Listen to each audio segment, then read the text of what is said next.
Hey, everybody. Welcome to another edition of ATL Prime Sports. Todd Corder here in Atlanta with JJ on the other side of the ATL and our producer, Wayne, in Memphis. Guys, it's been a eventful week in sports. We're going to talk, obviously, the March Madness. We're going to talk NFL free agency. We're going to have some headlines coming up. Before we do that, before I pass the headlines over to JJ, how have you guys been? Doing great, man. The madness of March has really lived up to the hype. Yeah, well, I'm embarrassed by how poorly Kansas did. I can't believe they got blown out 30-plus points in a tournament game. Yeah, that was a head scratcher. TC, how are you doing, buddy? I'm doing great. Another head scratcher is the Big Ten. There's only one team left, and that would be Michigan. Everybody else is done. So 9 teams started out, and we're in the Sweet 16 now, and only one left, and that's Michigan, and they'll play Florida State on Sunday at 5 p.m. Eastern in the Sweet 16. Michigan and Florida State obviously have some recent history in the NCAA Tournament. Michigan beating Florida State to go to the Final Four. All right, everybody, let's do a little social media. You can reach all of us at ATL Prime Sports. You can reach myself at Corder Todd. You can reach JJ at JJ Get You One, and Wayne, our producer, at RWY Junior. All right, guys. All right, JJ, take it away for the headlines.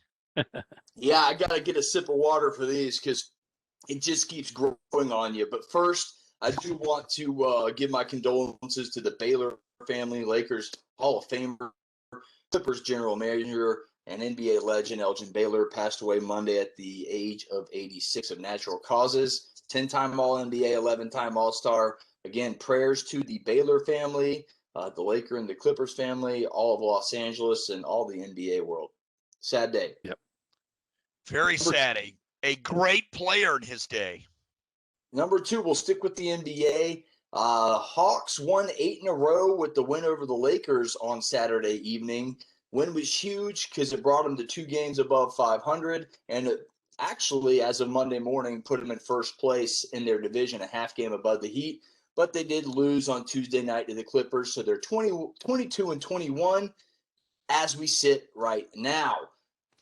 Folks, any quick back and forth on that, or should we just go to the juiciest headline that just keeps getting juicier? Talk about the Hawks briefly. I mean, what are they, 10-2 under Nate McMillan? Is that correct? Yeah, 10-2, unbelievably 180. Night and day, they're not losing games in the fourth quarter like they were under Lloyd Pierce. Sometimes you just got to get a different approach at the head coaching spot, and I think that's all it was just a change of scenery. You know, Lloyd Pierce, I still contend he got the short end of the stick. He preached defense a ton. You know, there were problems in the locker room. There were problems between the 2 star players on the team. You know, I mean, Trae Young and DeAndre Hunter.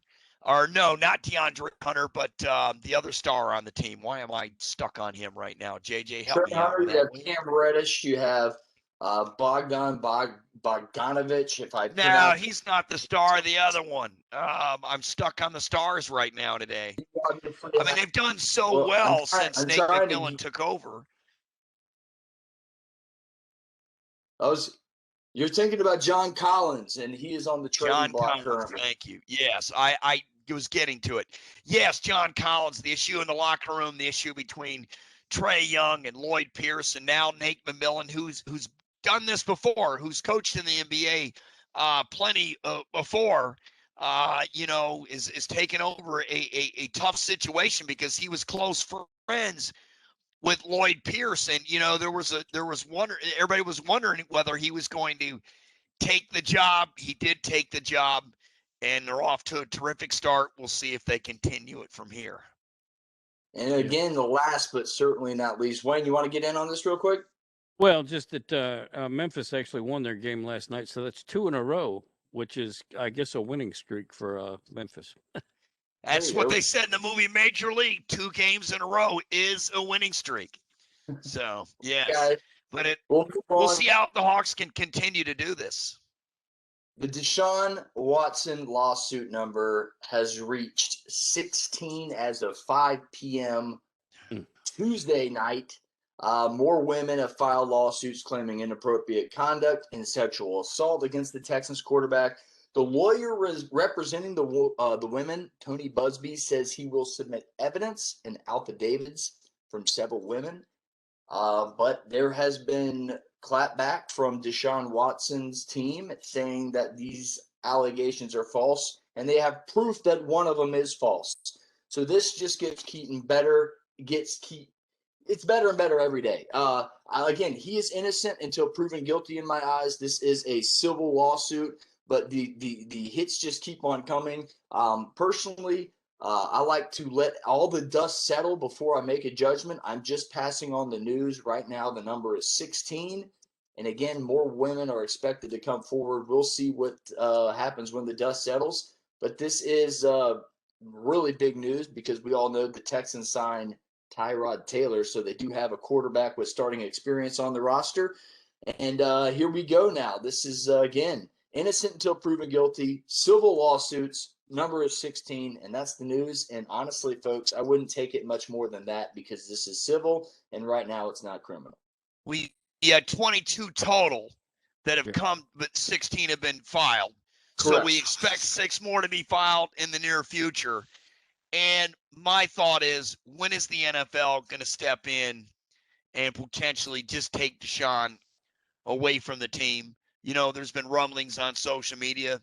The NFL may just go ahead and suspend him and wait until the due process starts.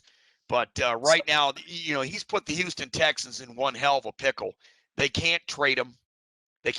Nobody's going to take him right now. And guess what? The NFL draft is coming in a month. Yep. So they can't get what they want for him. They can't trade him. Texans are really in trouble here. It's a sticky situation. And like I said, I like to wait until I make a judgment on this situation. I'm just going to report the news right now. 16 is the lawsuit number. There are more that are supposedly going to be filed, as you said, TC. And right now I'm saying innocent until proven guilty. This is civil lawsuit. If I'm the NFL, I would tread forward carefully because you don't want to put a player out and have a different situation if this turns out to be nothing. So again, these are serious allegations. I take them as such. I take each and every woman that has come forward as brave and honestly courageous thing to do is to come out if this is true. So again, let all the dust settle. Let all the facts present themselves, and let's see what really happened in this case. Well, he's declaring. I'm sorry, Wayne. He's declaring blackmail. So, you know, he's building right now his arsenal of witnesses, including people in his camp and, you know, other people to attest the credibility of these witnesses. So this has just got started. But, you know, the NFL sitting here, you know, sitting silent, to me, it doesn't look good at this point. It doesn't look good. It doesn't. Wayne, what are your thoughts? Well, I think the NFL is probably waiting to see if there's any criminal charges before they make a decision. Correct. And that's how I said, let the dust settle is my comment on the whole situation. Innocent until proven guilty, and let's let the land of the law work. Let's go ahead and I tell you, it's a tough situation. It's just a tough situation for the Texans once again. They're in a big pickle, and you know, them trying to get out of it, they're going to have a lot of problems. Yep. Well, Todd, how's your NCAA bracket looking? Yeah, well, how's it looking?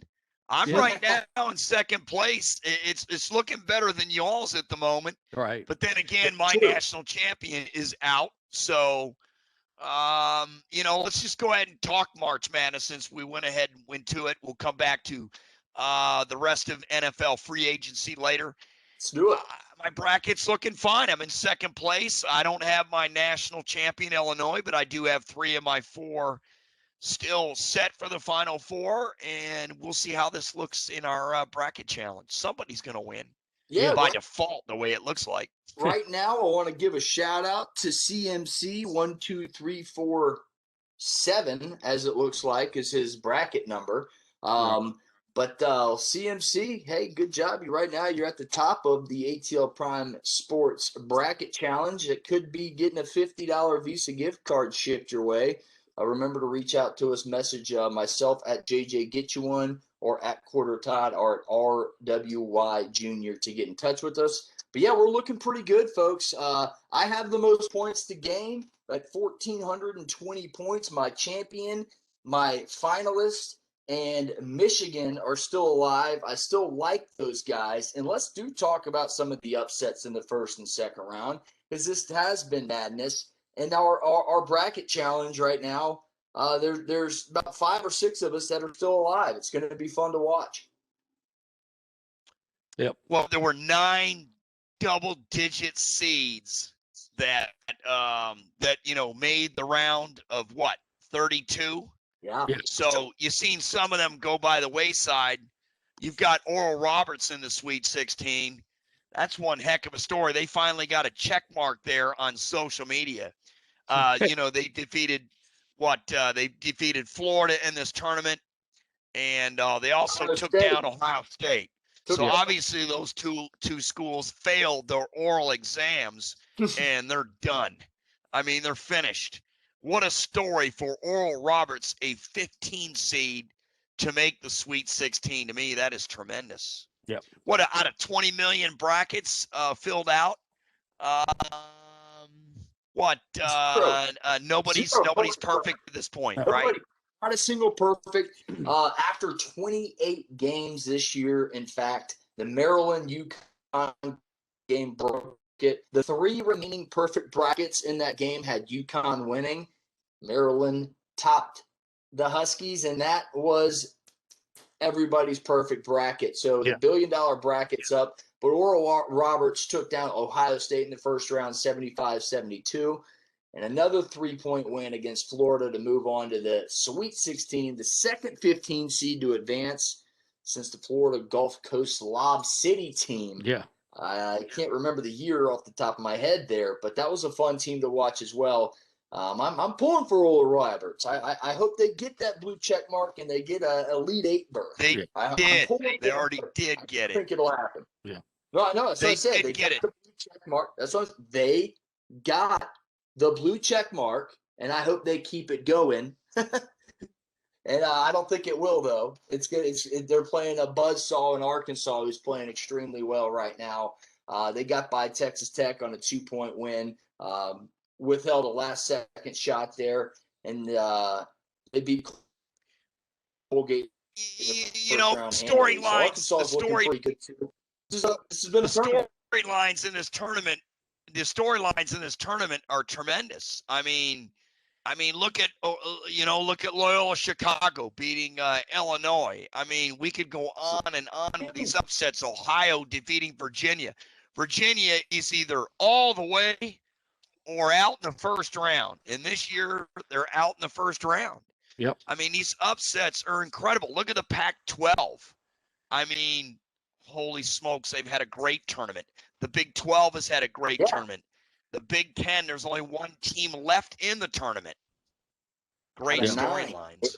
And we all thought the Big 10 was going to advance everybody past the first round. We were saying that they may have 9 in there in the round of 32. It's unbelievable. We were texting back and forth off air when all these Big 10 teams were going down. I go, well, besides this team and besides that team, and it was Wisconsin and Michigan, we're over. So wow, it's been you mentioned, Todd, the storylines are endless. Yeah. You could go again. Let's talk about these from Loyola Chicago and Sister Jean, #1 defense in the land.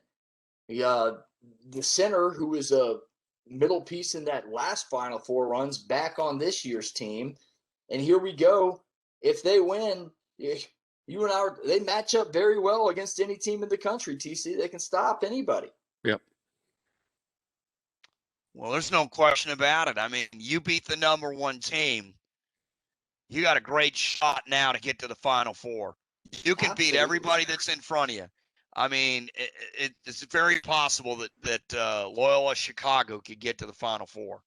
And look, wouldn't it be wild if they played Gonzaga for the national title?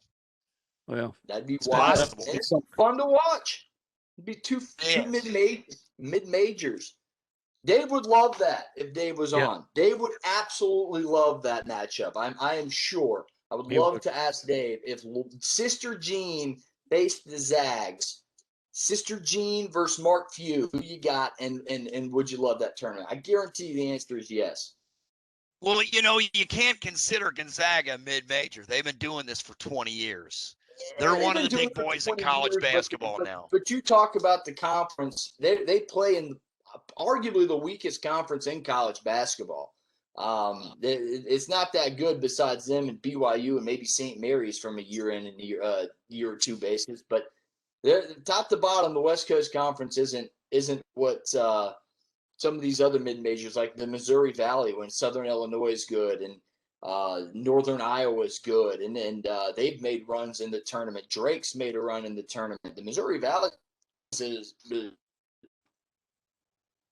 a reputable mid-major conference. Other than Gonzaga, West Coast Conference hasn't done much. Yeah, Jimmer Fredette had a run, but you know they're part of the West Coast Conference. They may have been the Mountain West at that point. That was look.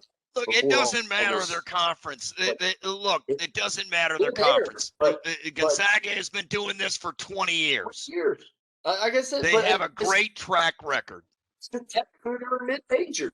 I mean, they're not a mid-major. Gonzaga is no longer a mid-major. They're a household name. They're a household name, but they're not house conference. Technically a mid-major. It doesn't matter. They're still the big. They're the big boys. They've been doing it for 20 years. I don't want to get on this debate. We'll end it with this. But if their resume is subpar, let's just say they're not undefeated. Let's say they're 16-10. And they have their out-of-conference schedule. You're going to say they're a mid-major. But right now, since they're undefeated, of course they're not a mid-major. Sure, they've been there for 20 years, but they never won the championship. Well, only one team wins it once a year. Come on. Well, only Chicago's been to as many Final Fours, and they've won more games than Kentucky. In the last 4 years since their Final Four run, they've won more games. But to call Gonzaga is not a mid-major. Historically, they've been to the Final Four. They've been there and done that. They haven't been able to get over the hump. But this is not a mid-major, and they play a tough non-conference schedule every year. And when you're undefeated, you can't even bring it up.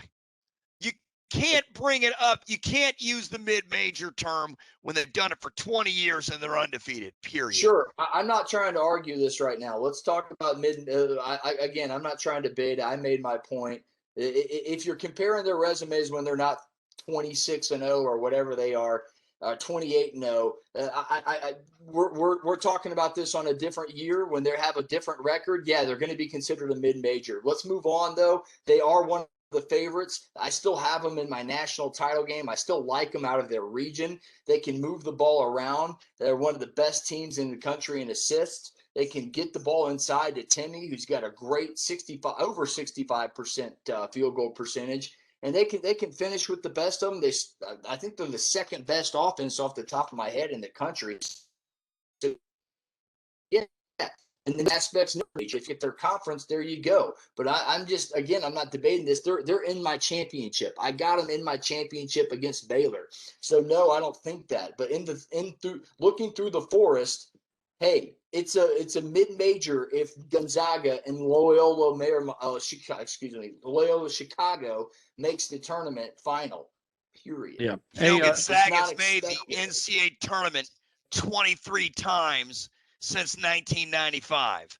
They've made the round of 32 since 7, 14, 20 times. They've made the round to Sweet 16 3, 6, 7, 11 times. They made the Elite 8 4 times. They made the Final Four once, and they were a national champion once. They are not a mid-major, period. When the national championship, they were a runner-up. I said they were a runner-up. I just said that. I just gave you a synopsis of what Gonzaga has been since 1995. Again, they are not a mid-major. I don't want to debate. You made your point. I made mine. Let's move on. We're just running in circles here, Wayne. Take it over. I've got 2 points to make. One's mainly a question, but as far as being a mid-major, I think that title belongs to the conference and not to the team. Correct. And so, if you're going to consider somebody, that's what I was saying. Well, all right, you take St. Mary's, I agree with you, Wayne. Thank you. Yeah. Next thing is of the upcoming games in the Sweet 16. Which game are you looking forward to the most? Well, if you're starting off with me, if we're looking at straight Sweet 16 matchups, I'm going with the Pac-12 versus Pac-12 6-7 game, USC versus Oregon. I think Oregon, I made this comment off air. I think Oregon not playing in the first round, getting past Iowa in the second round, it's never been done before. Maybe they make a run because they had a win already under their belts and they didn't have to play. Maybe it's a mentality thing, playing with house money. I don't know, but I like Oregon to move on in that game, and I'm really excited to watch that one. That'll be a fun one to watch, up and down pace. I like Oregon to move on. That's the one I'm excited about the most. What about you guys? Even though USC decimated Kansas, you think they're going to get past them, huh? I do. I'm telling you, I have this hunch that Oregon, well rested in the first round, to have to play a tough, well-coached Virginia Commonwealth team that has been to the Final Four as a mid-major, and and here we are. They're in the second round and they win. They beat a team that, like a person in our bracket, had winning it all in Iowa, and Luke Garza, a Player of the Year finalist. So I'm telling you, this hunch of mine, I think they're well rested. I think they'll play well again against someone they've played in the regular season a couple times, and I think they move on. I like that game a lot, and I'm interested in it. And that's the one I'm watching for real. That's it. I'm shocked, gentlemen, that Oregon played so well. And, so are the analysts on CBS, because they had all that time to rest. Usually when you're not playing, when you lost in the quarterfinals of the Pac-12, and then you got a bye in the first round of the NCAA tournament, basically due to a forfeit because of COVID, and then you play an Iowa team. I mean, they scored 95 points. Iowa's defense was horrific. But think about this. They played lights out, and if you haven't been playing that long, you usually come out very rusty. They came out on fire, and I was shocked. I would rather have a team play a ton of games in a short amount of time than rest that long. Let me interject with this. It wasn't a bye. They got a win. I said a bye due to COVID. Yes. Sure. But again, this isn't the circumstance that was. They won the game by not playing. They had to. I said a bye, basically. I was giving an example. Let me finish. Thanks. Let me finish. They got to sit in their hotel room. They got to practice. They got to watch the next team they were going to play. Both of them play each other, and boom, they saw Iowa and they crushed them in the second round. I think that has a lot to do with it. This has never been done before, and it wasn't a bye. It was a first-round win, 1-0 in the book. I understand that, but it was like a bye. That's where I'm coming from.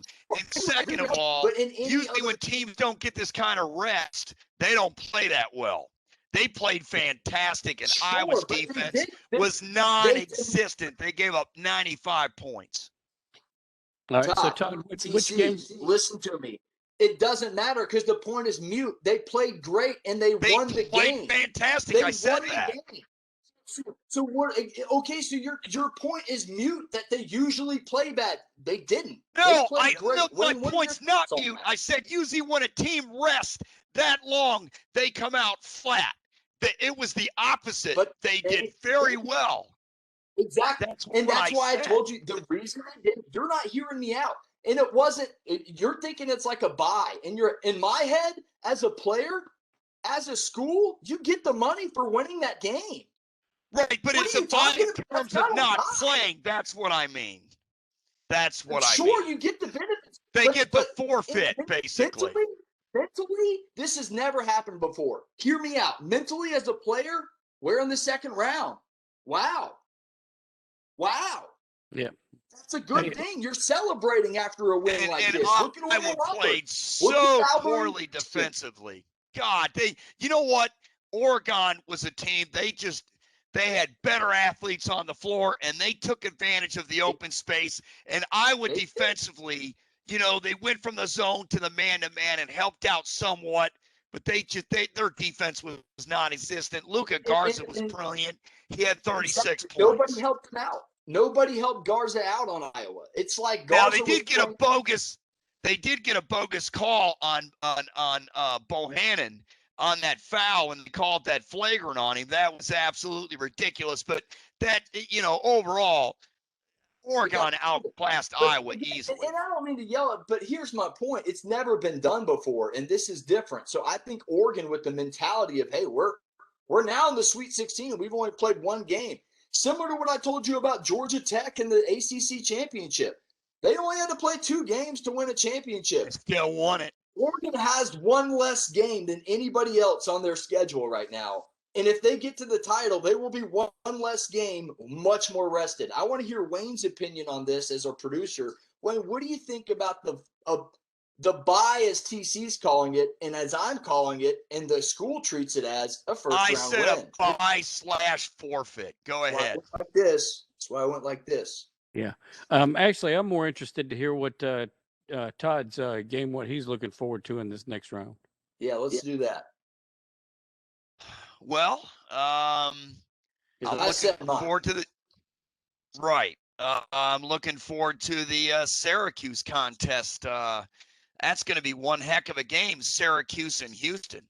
I mean, that's the one that matchup, huh? That's the one I'm looking forward to.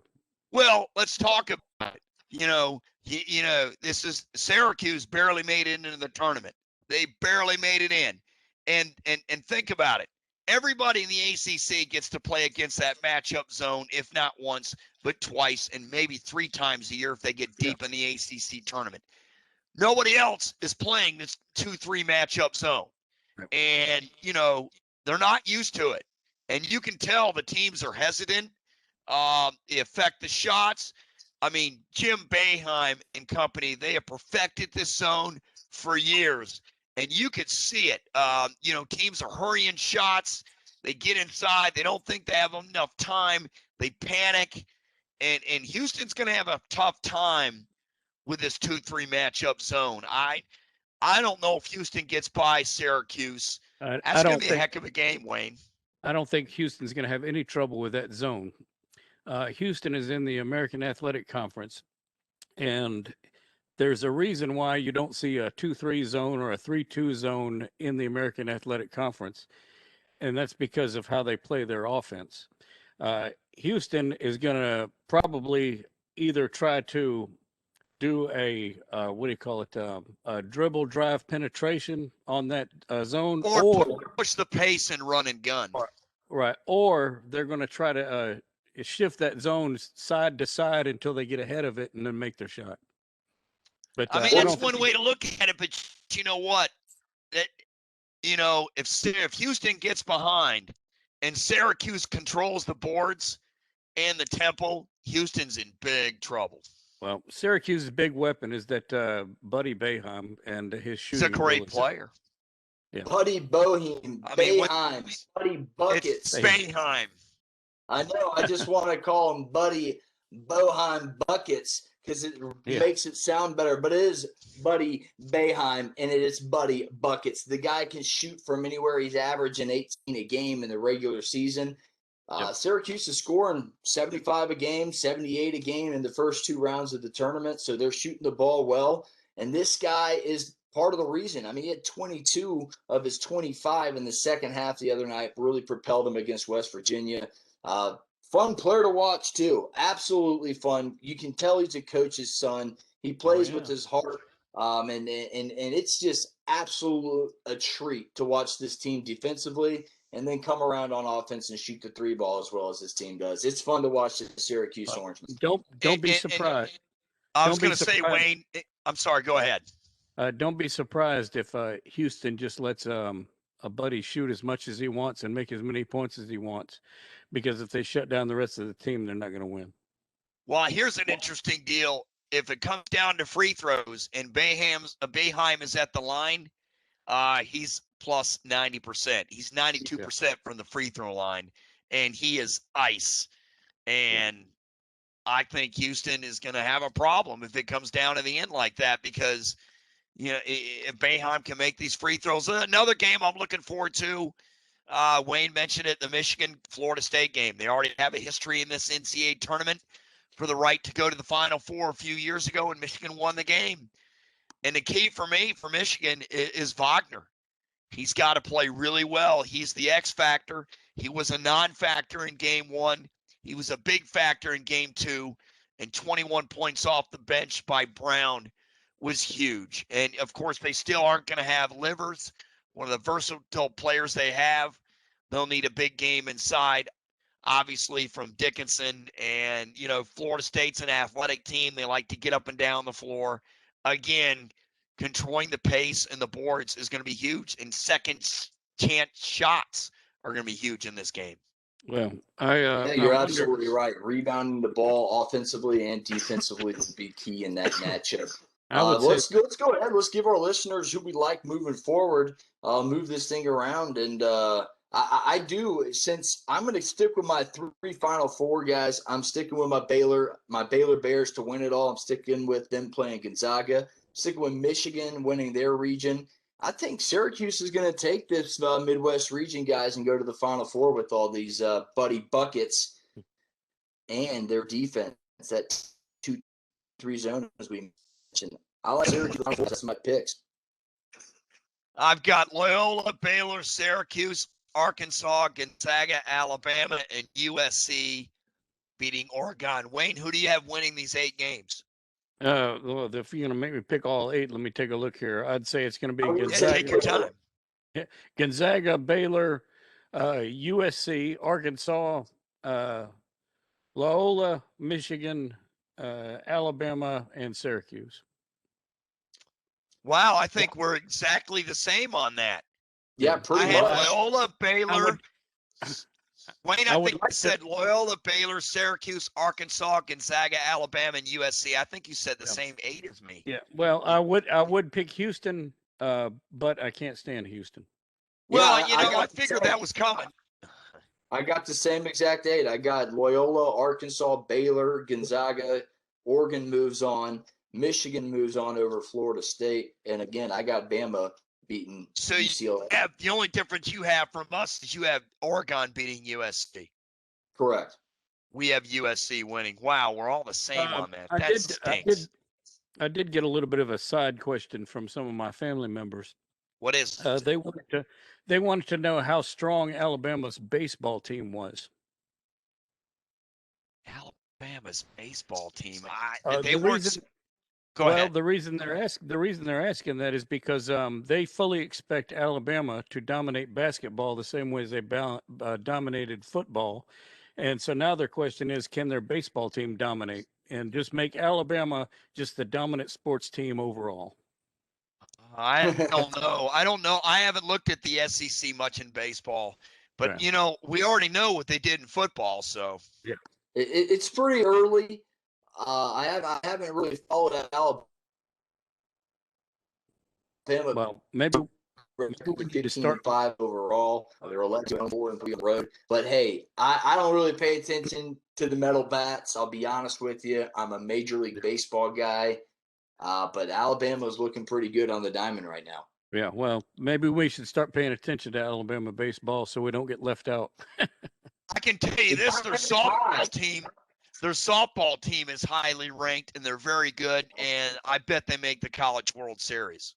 Yeah. So they do whatever they do, whatever they're eating, whatever they're doing, just keep doing it, because it's a tremendous athletic university right now, and Michigan's the same without college football. I mean, the baseball team's in the top 20, the softball team's right up there in the top 25, the hockey team's in the NCAA tournament in the final 16, and the basketball team's in the Sweet 16 for the first time ever. What's that? Women's basketball, Michigan, women's Oh, basketball. yes. Did they beat Tennessee today? They won for the first time ever. They're in the Sweet 16. Yeah. No, they played Tennessee today for the Sweet 16. Did they beat them? Won. Yeah. They They won. They Tennessee. got So I they're in their apologize. first Sweet 16 I ever. apologize. I got it. I thought they were in the round of 16 already. I apologize. That's right. They played Tennessee, a storied college basketball program, Yes. and defeated Tennessee to get to the Sweet 16. Okay. Yeah, I mixed up the round. That's my fault. I apologize. It happens to the best of us, my friend. It happens to the best of us. You guys Well, want to take this to the NFL free agency realm? Yes. We'll do that. Does anybody, you sure, unless anybody else has anything to say about March Madness? No, I'm mad enough. March Madness. I think I've spoken my piece. Well, we still had that little dispute on Oregon, but that's fine. Hey, it's a fun show with the little debate. Hey, I'm sorry. Speaking of Oregon, speaking of the women's program, the young lady that spoke up to the NCAA and put it on Twitter, I forgot her name, but she put on Twitter, she showed the discrepancy between the male locker room or the male weight room and the female weight room, and the female weight room had a little bit of set of dumb bars, and the NCAA said, well, it was because of space. So she filmed the thing, and they had the space on the men's and the women's, and she made the NCAA look like idiots. Yep. Yeah, good for her. What is her name? What do you know her name? Right quick. Give me 1 second I'll look here. it up. Just JJ, your thoughts on it. I mean, they look like idiots. I'll look up her name while we're doing it. Absolutely, you're right. She showed the video, and if you haven't seen it, it's out there on Twitter. You can search Oregon basketball woman, and it'll be the first thing that pops up. The video is great, to be honest, because it just shows the disparity between men and women. And it was, you look at the men, fabulous, beautiful weight room, want to work out there. Then TCU mentioned it, just a set of dumbbells for the ladies. And they weren't even heavy. They weren't even maybe up to like 30 pounds. Yeah. Just absolute joke. Goes to show you. I got her name. It's Sidonia Price. Okay. She's a hell of a basketball player. Hell of a basketball player. Mrs. Double-Double. Mrs. Double-Double. All right. She's a stud. Will have a good future in the WNBA if she chooses that route. Sidonia, hey, hats off to you. That's 6'7", 6'7", red shirt sophomore. You know, she was at the University of Texas and transferred. All right. I didn't know that. She's a stud. And, you know, talking about, I mean, the NCAA embarrassed themselves. Mark Emmert and them embarrassed themselves with their comments. They look like fools. Yeah. People, at some point, I think people are going to have to realize when they make a mistake, they're just going to have to say, hey, we made a mistake, and own that mistake instead of trying to make excuses. No doubt about it. All right, let's go on to the NFL. You know, Amy Dash had an idea here on Twitter, guys. And, you know, I mentioned about Deshaun Watson. I just want to go back to it for 1 second if I could. I'm scrolling. You know, I thought maybe the NFL would suspend Deshaun. Well, Amy Dash said, I don't see how this doesn't put him on the exempt list until the investigation is concluded. Your thoughts on that, Wayne and JJ? Wayne, go first. Well, I just think that NFL is waiting for criminal charges versus civil charges. What about you, JJ? You know, I don't think this is anything until it has criminal charges tagged to it. Until there's evidence, I am saying innocent until proven guilty, and I'm letting the dust settle. I'll continue my same comments. I do not like people casting judgment, including the NFL, including anybody in common day before things have gone. People's names get dragged through the mud, and I'll use Brian Banks as a fine example. A fine young man, Southern California, a high draft pick, and then all of a sudden, an allegation of a rape charge. Turns out it was false. Spent several years in prison. Lost his NFL career. Tried to come back with the Falcons. Tried to come back with I can't think of the other NFL team. Didn't work out. Deshaun Watson is a multi-million-dollar quarterback. In fact, he's paid as the second highest quarterback beside the only Patrick Mahomes right now. Right. So right now, I'm letting the dust settle. I'm going to let the law of the land work. I'm going to see how this justice system plays this out, and I'm going to see how the NFL plays it out before I make any comments, because right now it is a civil lawsuit. The numbers are 16 at the current moment, and right now it's innocent until proven guilty. It is. I'm just saying, I mean, she made a comment on Twitter. She doesn't see how they put him on the exempt list. No. And what? No. Short, no. The answer to that, no. He shouldn't be put on the exempt list. Absolutely not. That's what I'm asking. I'm not casting judgment whether he did or he didn't do it. But from her point, as she's from a legal point of view, this is a bad eye for the NFL at the moment. You got one of your star football players being accused of something, and I'll use the word accused, something very seriously. The fact it's not going to criminal court, but it's still going to civil court is something that, the league needs to take very seriously. That's all I'm saying. So, there are others out there that think he needs to be suspended. There are others out there that think that, he should be put on the exempt list. And I'm not saying it should or should not happen. I'm just saying those are the avenues.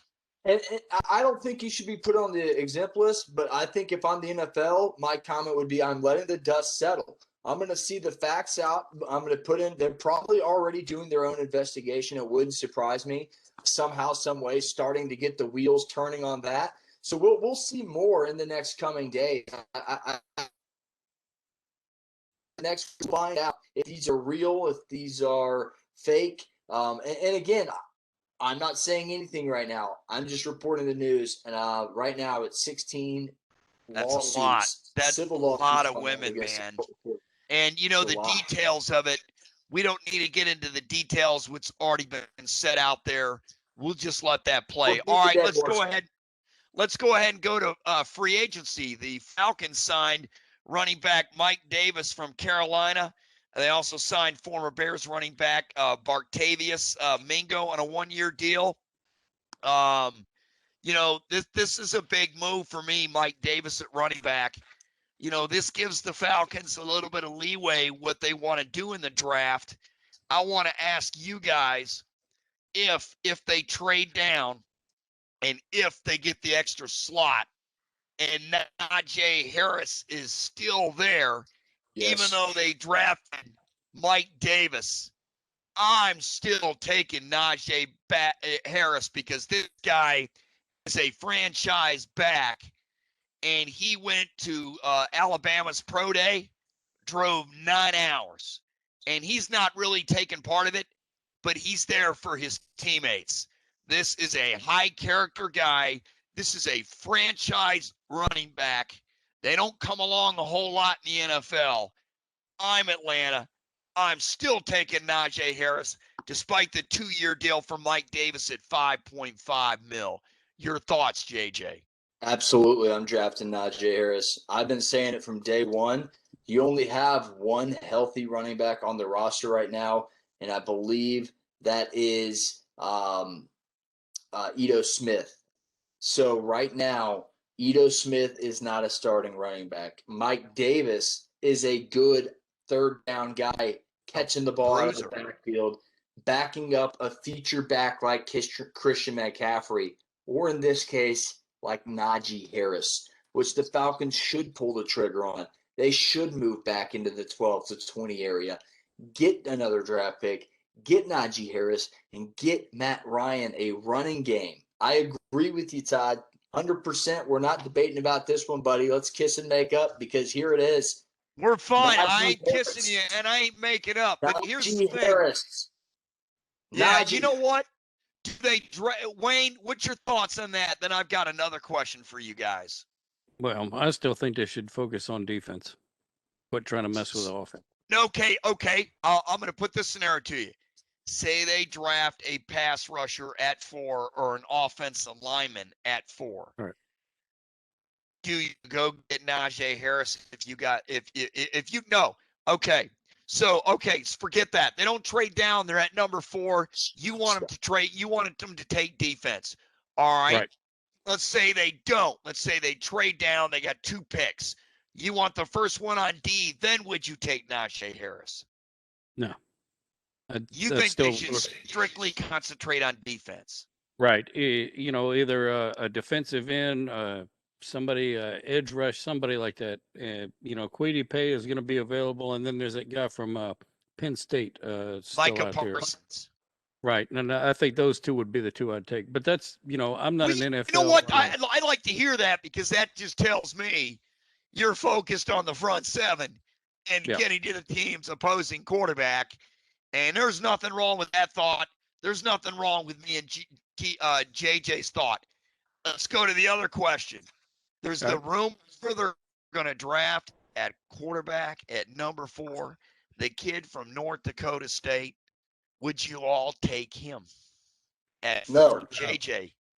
No. Simply put, no. I've been evident. If I am the GM, that's how the question's being asked. I am not taking quarterback at 4 unless it's Trevor Lawrence or someone, Peyton Manning. Well, now we know Patrick Mahomes was a complete knockout of the park. I think at 10 or 12 he was drafted.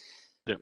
I'm not taking a quarterback at 4 if I'm the Falcons. Why? Because there has been busts. Look at Mitchell Trubisky. He wasn't a bust, but he did not live up to the number 2 overall pick that the Chicago Bears could have had Deshaun Watson on.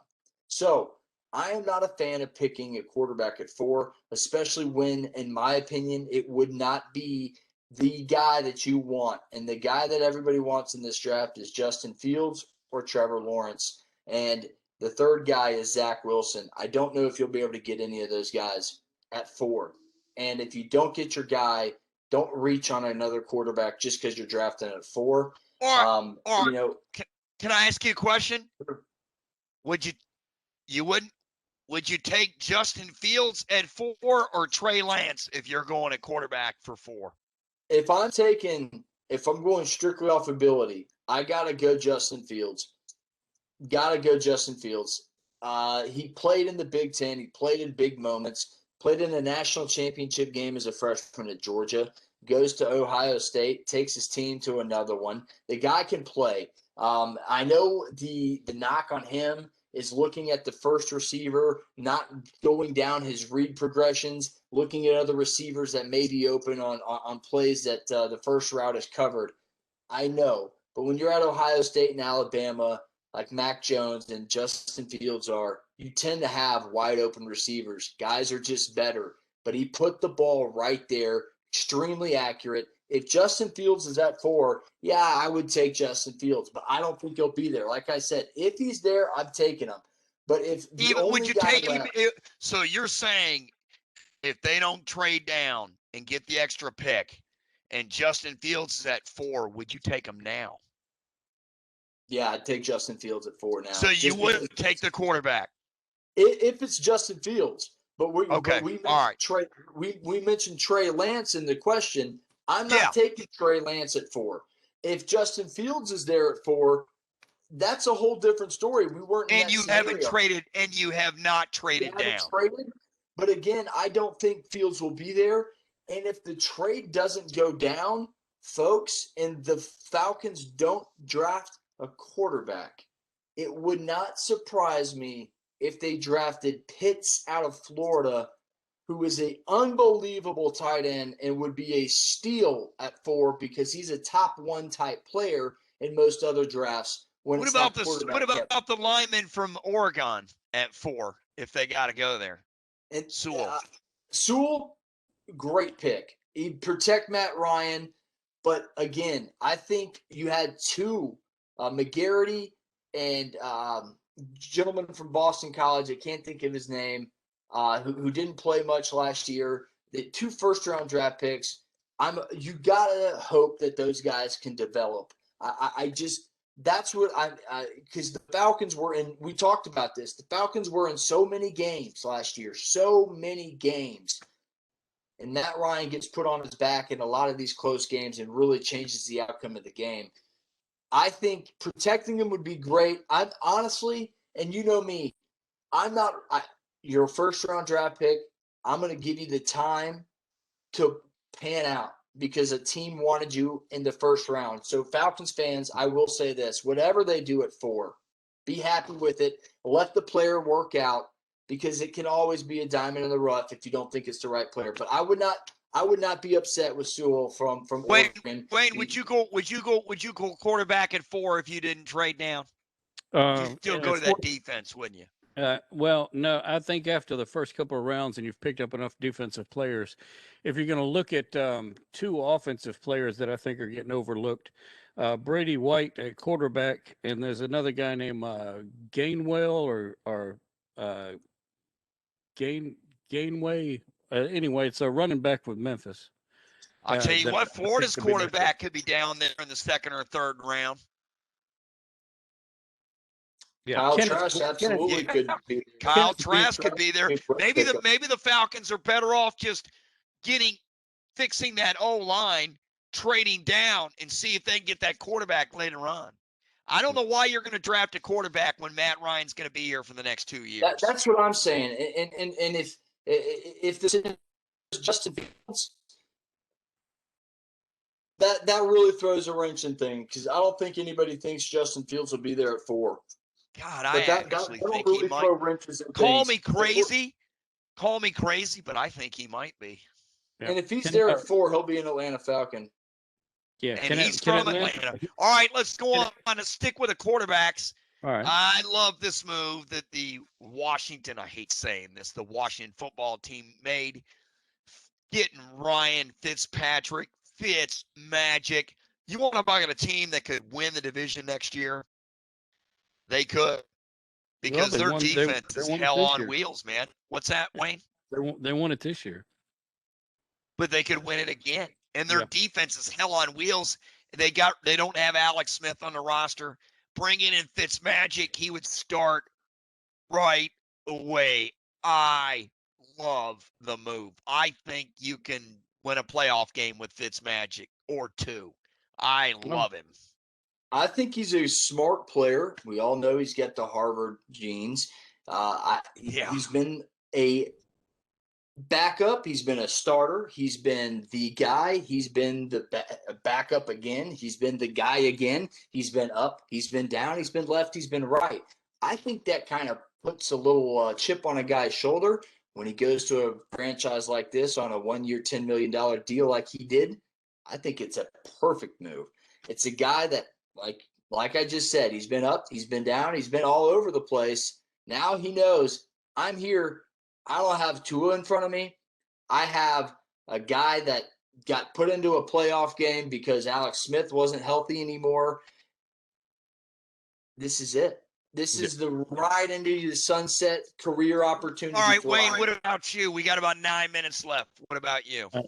Well, I'm still thinking about Andy Dalton up in Chicago. Yeah, let's go to Andy Dalton going to the Bears. You know what? This to me is an interesting move. You know, they went all in for Russell Wilson, but you know what?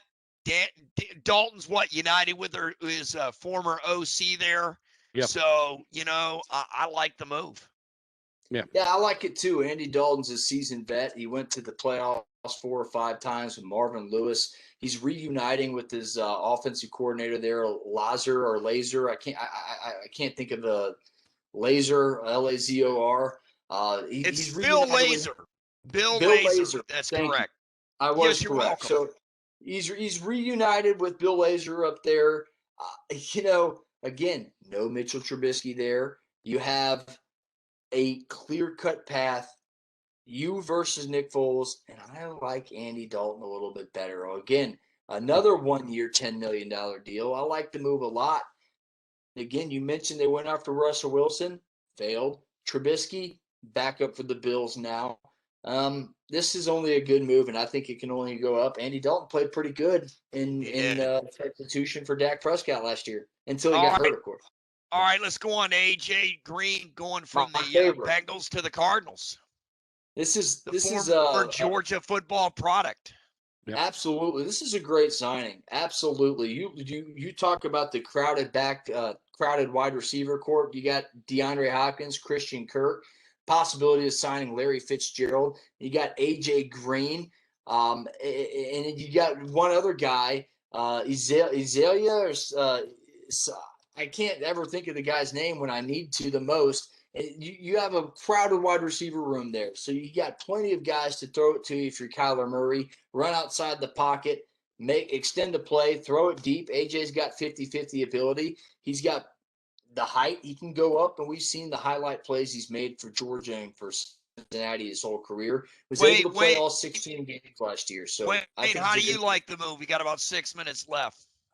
That's a fine move for me. But the big money move to me was the Giants. Would they pay somebody $72 million for 4 years? Oh, Galladay. Yeah, Galladay from Detroit going to the Giants. Wow, and you know what? And they also got tight end Kyle Rudolph. Yeah. So Danny Jones has got some weapons for next year, guys. Yeah, he's going to break it. This is a B plus A minus type move. Rudolph's going to back up Evan Ingram. He's going to provide much needed blocking for running back Saquon Barkley, who's coming back from an injury. And then you mentioned Kenny Galladay. He is arguably the best free agent wide receiver that was out there. The Giants feel he can be a number one. They lack a number one wide receiver since Odell Beckham Jr. has left. That guy can fit right in. He was hurt last year, but in the 5 games he did play, he had 2 touchdowns. I like it. I think it's a great move for the New York Giants. Wayne, I tell you what, though, that's going to help out Danny Jones a lot in New York. Yeah, but the New York team to keep your eye on is going to be the Jets. What do they do with their second pick, right? Right. Well, that and they've got a whole new system up there, and I like their new coach. Oh, Robert Saleh. Oh, man. That's who I wanted the Lions to get. But it didn't work out. Robert Saleh. I said it. So, here's the deal. I mean, they got a slew full of picks. They were in on the Deshaun Watson deal. You know they were. And it just didn't work out. But, we'll see what the Jets draft the kid from Ohio State. Or do they stay with the kid out of USC that they have? Sam Darnold. Sam Darnold. Thank you. Tongue-tied there. So, do they stay with Sam Darnold? Or do they draft a quarterback at 2? I have no clue, and I don't think anybody else does neither. But the Jets. Everybody can speculate to death. Yeah. That's interesting. All right, let's go to tight ends for the New England Patriots. Henry, Harry, and Smith. Boy, I tell you what, the Patriots, JJ, they opened the bank, and the first question I had in my head is, why in the hell did they do that when Tom Brady was there? Yeah, no, unbelievable. They got back 2 tight end sets. They said, what made us successful with Tom Brady? 2 tight end sets. You instantaneously think Rob Gronkowski, Aaron Hernandez, Rob Gronkowski, Ben Watson. You can go on with the combinations for days. You're going to get 2 solid tight ends. Hunter Henry, a 3-year, $37.5 million deal. Smith, a 4-year, up to $50 million deal. So they paid good money for these tight ends. They expect good results. Hunter Henry had a 60-catch season last year. Smith had 41, but 8 touchdowns. 8 touchdowns on 41 receptions. That's going to put a lot of production for the New England Patriots and Bill Belichick. It's an A+ move, ladies and gentlemen. Fine. We all know the production from right there. We all know the production from the 2 tight ends, but we got Cam Newton throwing to him. And let's put it this way. Cam really struggled last year. I'm thinking the Patriots are going to draft a quarterback as soon as they can. I don't know how you can trust Cam, Wayne. What about that? We got less than 2 minutes left in the show. I like their backup quarterback just as much as I like Cam Newton. He's an Auburn guy. Don't ask him that. So absolutely, they're going to draft a quarterback. All right, guys. Our next show will be live, ATL Prime Sports, on Friday. We don't have a guest yet, but I'm sure we will get one before then. You can join us at 1-347-205-9631 or www.blogtalkradio.com live at 1-347-205-9631. 1 o'clock to 1:30 Eastern Standard Time on Monday. Mark Mancini will join us from Los Angeles. Wayne, you'll be with us. JJ, you'll be with us. And I'll be with us. And guys, until Friday at 1 p.m. Eastern. Oh, one more thing. You can reset your bracket and play the Sweet 16 there on ESPN.com. You can do that. Till then, till Friday at 1 p.m. Eastern Standard Time. I'm Todd Corder. He's JJ. That's Wayne. Mark Mancini will see us from LA. We'll see you on Friday. Remember to like and subscribe to our YouTube channel. Search ATL Prime Sports. The link is down there. Just click it, subscribe, listen to what we got. Folks, thank you. As always, get you one. We'll see you Friday.